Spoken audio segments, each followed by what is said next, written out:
This is a Rogue Media Network original.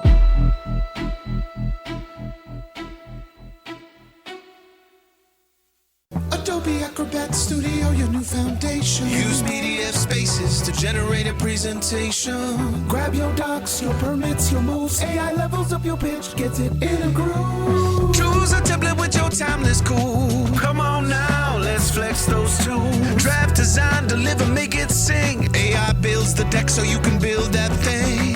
Do that, do that, do that with Acrobat. Learn more at adobe.com/do-that-with-acrobat. Rogue Media Network and Segel Media present Hellhound Country, starring Hannah Vicars, Toluwani, and Deonterio Williams, created by Alexandra Segel.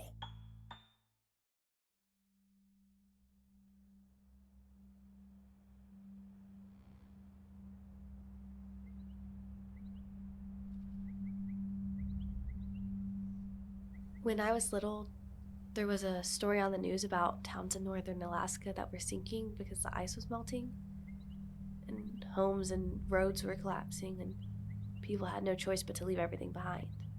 I was afraid it would happen to us too, and we'd have to leave. But my dad promised me that that can never happen because Fairbanks is too far inland, and our home isn't built on permafrost. Did his promise give you any relief? Yeah, it made me feel safe. Good. I'm glad you found comfort in trusting him. What do you think that memory is trying to tell you? I guess I've been thinking about it a lot lately. When does it usually come up? When I'm alone. Are you alone often? Just at night. I have trouble staying asleep. I've been having, nightmares, I guess. You've been having nightmares? It's not a big deal. What about the nightmares feels hard to talk about? They're not hard to talk about. Okay. How do your parents respond when you mention it? I haven't told them yet. I can help you figure out what the nightmares mean. Maybe then they won't keep you up at night. When did they start?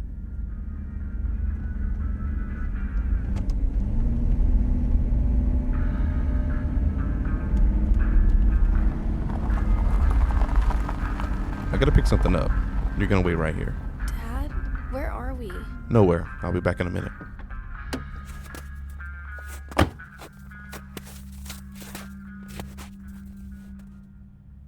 Who was your father talking to?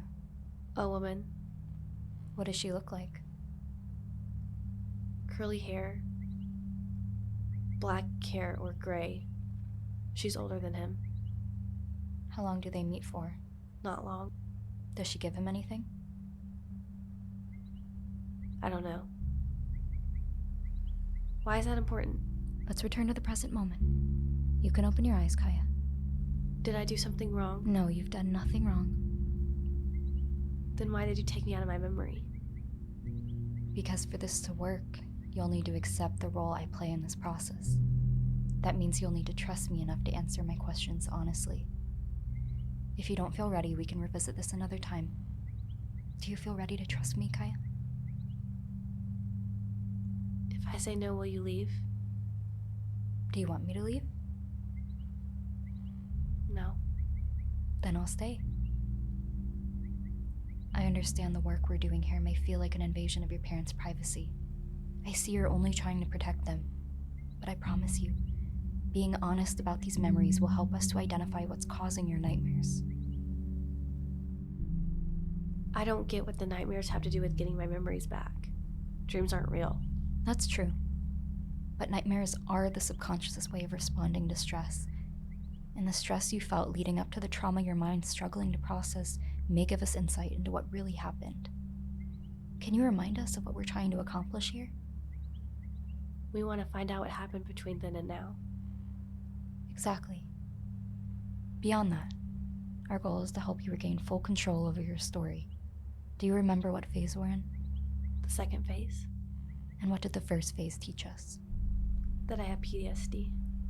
That's correct. See how strong your memory is when you focus? Now that we understand your symptoms and you've been practicing your coping strategies so effectively, we're able to move on. What happens now? We go back to the beginning. We begin isolating your memories one at a time so that when they return, you're not overwhelmed. Does that make sense? I've never met a doctor like you. That's not surprising. What I do falls into a more advanced field than anything you've likely encountered. But ultimately, I'm just a clinical psychologist. Do you feel ready to continue? Kaya. Run, Kaya! The trees! Get to the trees! What's on your mind? Are you the reason I can't remember? That question can't be answered with a simple yes or no. I'm able to help you stay grounded because you and I put a short-term hold on some of your more challenging memories. You can picture these barriers as thin walls of glass dividing memory from memory. They won't stay there long. They're very fragile. Sort of like ice. Can't you just take them down now? If I were to remove the dividers before you've come to understand each recollection for what it is, how to cope with them, I'm afraid the pain would be unbearable. Can't see anything! Just keep going! Kaya, go! You would relapse into an unstoppable state of panic, and you may even drown in it. That's not what I want for you. It's water, a leak. We can't cross. Yes, we can. I can't! We have to cross. Take my hand. No, we can go around it. There is no way around it. You have to trust me. The ice will hold us. This is how I protect you, Kaya. There's no way around it. Do you understand now why it's so important that you trust me to guide you through this?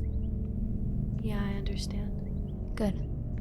When you're ready, we'll remove the memory blocks together, and you'll return to life with the tools you need to move forward. You'll be your whole self again. That is the third and final phase of your treatment, and we're so close to getting you there. I'm ready to move on now. Wonderful. Have a look at this photo. Is this the woman your father met with in the parking lot? Yeah, that's her. Do you know her? No, I don't. Was she alone? I think so. They didn't speak long. Maybe like 3 minutes. I didn't see where she went after. She gave my dad a package with a phone in it. She just seemed kind of stressed. How did she communicate her stress? She kept looking over her shoulder, like she was afraid someone was watching them. Did you notice your father looking over his shoulder too? Yeah, he was paranoid, but he's been acting weird for a while. In what way? Just like stressed and out of it. He spends a lot of time hunting in the woods outside our house. I think the woods bring him peace. After he got back in the car, did he say anything to you about the meeting? He told me not to ask questions. I lied to you. The nightmares didn't start the day he met that woman. They started a couple weeks before that, when he told me I was different. He wouldn't say how, but he promised he would when the time was right. He asked me not to tell my mom. Why do you think he put that kind of pressure on you? Maybe he was just trying to protect her. What did he think he was protecting her from? Me? But you would never hurt her, would you? No, of course not. Your father must have known that. Is it possible his intention was to protect himself? From who? From her? Maybe from the uncomfortable reality that he'd been dishonest with his family for so many years. How do you think you would have felt if you hadn't listened to him? If you'd gone home to your mom and told her everything you knew right away? Relieved, but still guilty. Why is that? Because then I'd betray my dad. You felt trapped. You were put in a position with no real choices, but you did the best you could. I think your nightmares began when you started questioning your faith in your father. He promised you would always be safe in Fairbanks. But what if that was a lie? At the edge of the lake, see it? What the hell is that? They want to kill us. Why did he never say anything about these things? After my father left, I had nightmares too. I'd wake up to a boa constrictor coiled around me. It kept twisting and squeezing until I couldn't breathe. The more I resisted, the tighter its grip would get. I never saw its face, but I knew the pressure and the heat of its body. It was always so silent, so horribly warm. And every time I wondered, is it powerful enough to kill me? Even in a dream? Or am I somehow stronger? I knew that resisting would only quicken the inevitable, so I waited. I waited. While it was probably thinking it had forced the last breath out of me, I was focusing all my energy on freeing just one hand. I'd reach for the knife under my pillow, and I'd stab its body, over and over and over and over, until it untwisted itself. Then I'd cut off its head. Eventually, it stopped coming back. Do you know what gives a nightmare its power, Kaya? No. The one thing all nightmares have in common. There's always a threat. We're being pursued by something that feels unstoppable. And it's terrifying. Is that how your nightmares make you feel? Yes. Something's coming for my family and I can't stop it. Like the ice melting beneath you. Yeah. What other threats appear? Sometimes it's a monster. Describe this monster to me. He has red eyes and saliva pouring from his mouth. He's like a dog. Does he have a name? Cholo. What do you think would happen if Sholo were to catch up to you? Death would follow. Because death follows him everywhere. And then everything falls apart. Is that what happened? Is it all gone now? No matter what happened, we can rebuild. Take a breath. Nothing can hurt you here. Not even Sholo. How is your other half responding when you ask her to settle? She's quiet now.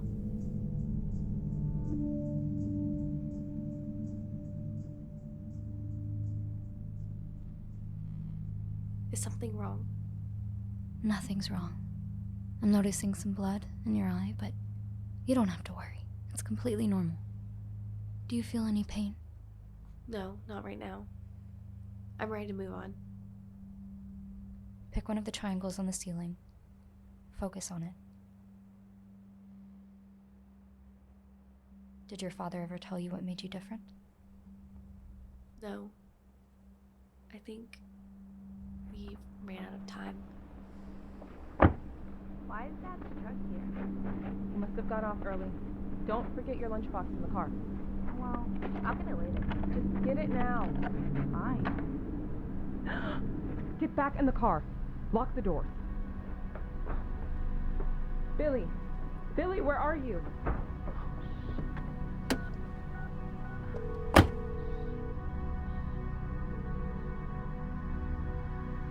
What happens next?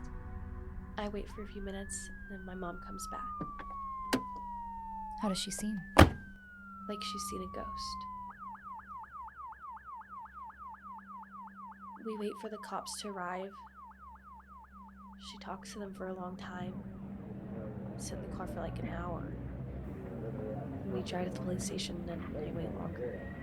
No one is telling me anything. Can I step out for a minute? Did they find Dad? Not yet. Shh. Come here. Sit with me. I want to go home. Does your mom take you back to the house that night? No. Are you sure? What?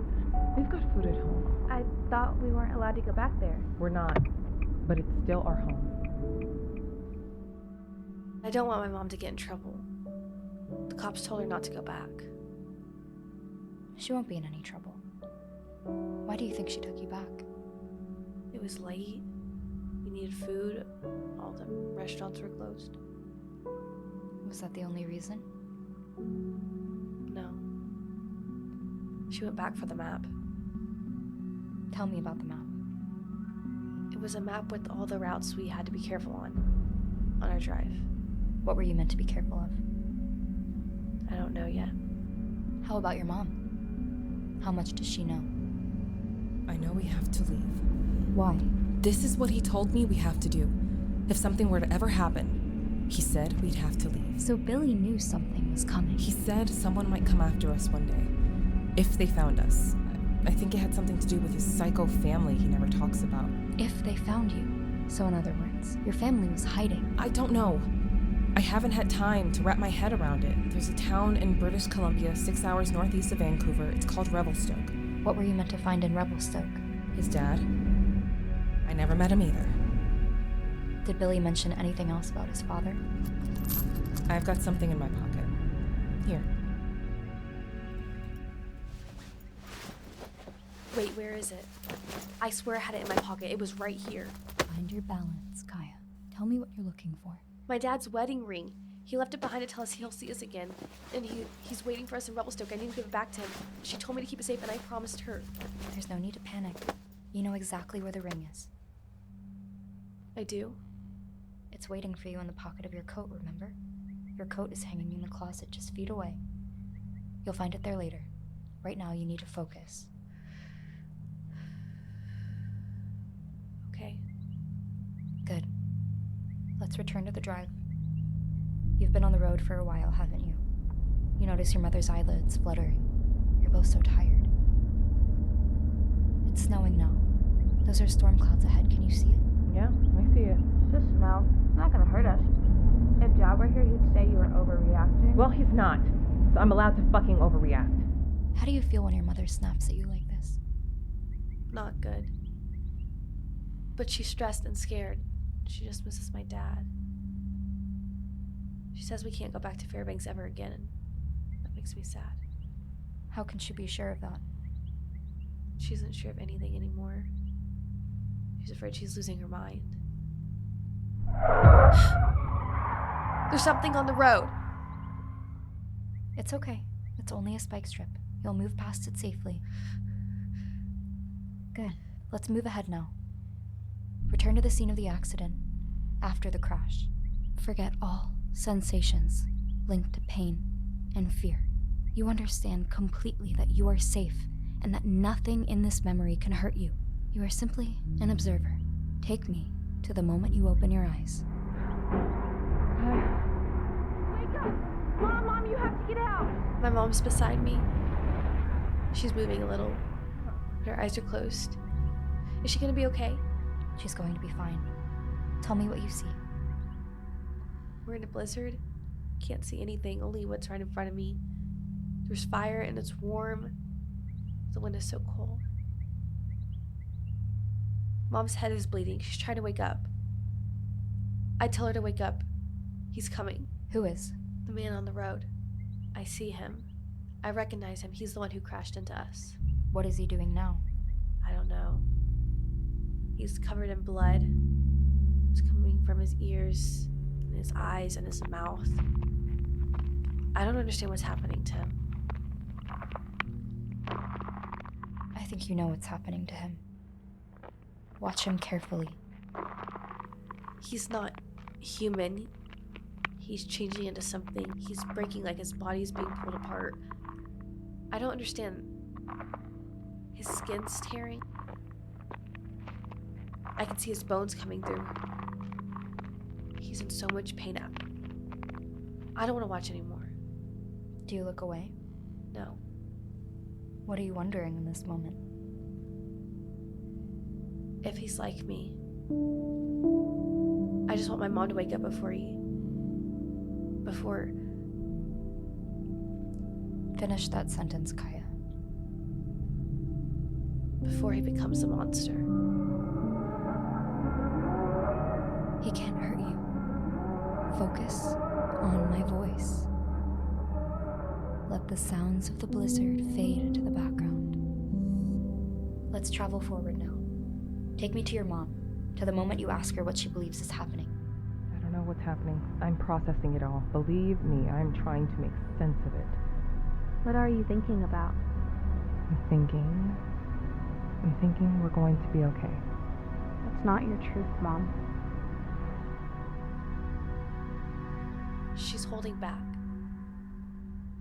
She's trying to be strong for me. She says there has to be a logical explanation for whatever the animals were at the lake. They only came after us because we trespassed onto their turf. She says now every part of the world belongs to us. She has a point. Not every place belongs to us. But going somewhere we shouldn't doesn't mean we deserve to be hunted. You and your mother are not to blame. You know that, right, Kaya? I remember what happens next. I feel teeth on the back of my neck. I'm in the woods. Someone's dragging me through the snow.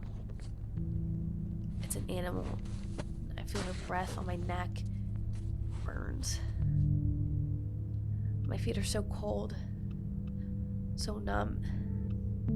It hurts. Everything hurts. You're just an observer. Nothing can hurt you. No, but I feel it. The pain is real. I feel it.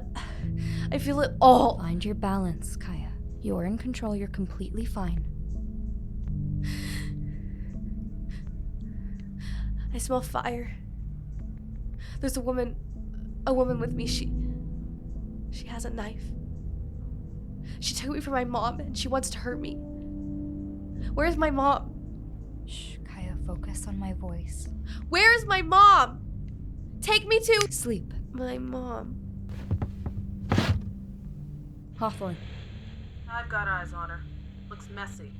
Want me to send in support? No, keep everyone out. I'll turn her onto her side. I don't want her choking on her blood. Copy that. Standing by.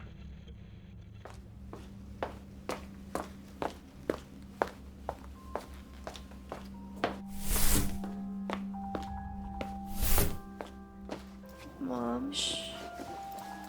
You can hear my voice with one part of your mind. You can hear my voice as I count down, and you can return to the present moment, feeling calm, feeling balanced, feeling completely relaxed.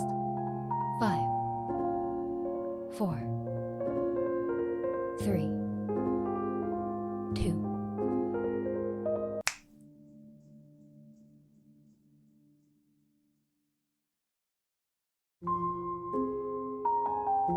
This episode of Hellhound Country stars Hannah Vicars as Kaya Lobosco, Alexandra Segel as Contreras, Toluwani as Isabel Lobosco, S-Netchem Hetep as Eden Hawthorn, Deonterio Williams as Billy Lobosco, and Amanda Leshikar as the deputy. Written by Alexandra Segel and Abigail Melbye. Directed by Alexandra Segel. Produced by Rogue Media Network and Segel Media. Recorded and mixed by Mike Hamilton and Mason Gonzalez. Edited by Matthew Muhl. Executive produced by Mike Hamilton, Cory Dickman, and Alexandra Segel.